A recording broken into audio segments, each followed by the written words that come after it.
कोई भी देश यदि युद्ध लड़ता है और जीतता है तो अपनी सैन्य क्षमताओं के, अपने जज्बे के और वैश्विक राजनीति में उसको लॉबी सपोर्ट किस तरह का है इसके बूते जीतता है।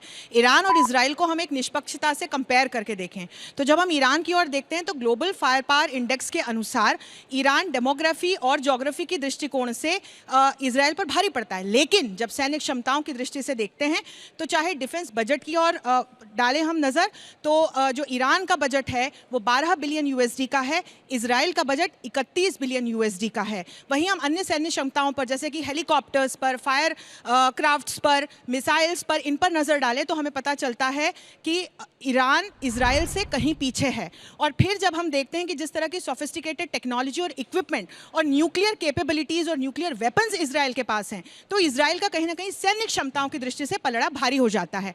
अब दूसरे बिंदु पर आऊँगी, वो है अंतर्राष्ट्रीय राजनीति से और लॉबी से जुड़ा हुआ बिंदु। हम इस चीज़ को समझे, मैं उदाहरण दूंगी रशिया यूक्रेन युद्ध का।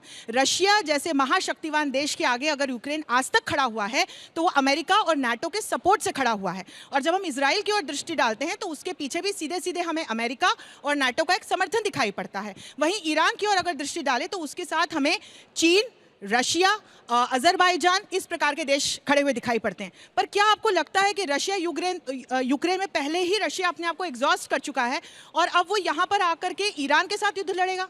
ऐसा तो पॉसिबल नहीं है। चाइना की ओर दृष्टि डाले तो चाइना सबसे पहले अपने इंटरनल मैटर्स को देखता है, तब कहीं पर भी कूदता है। तो चीन भी यहाँ पर ईरान के साथ सीधे सीधे आता हुआ नजर नहीं आता।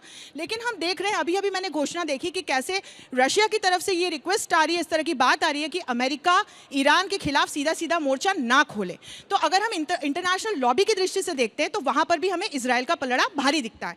तो इजराइल के पास सैन्य शक्ति है, बहुत ही बेहतरीन इंटेलिजेंस सर्विसेज हैं और उसका एक जज्बा है जिसके बूते मुझे लगता है कि यदि युद्ध लंबा चढ़ा तो फिर इजराइल की विजय तय है। समाप्त हुआ। तालियां, बहुत अच्छा बोला।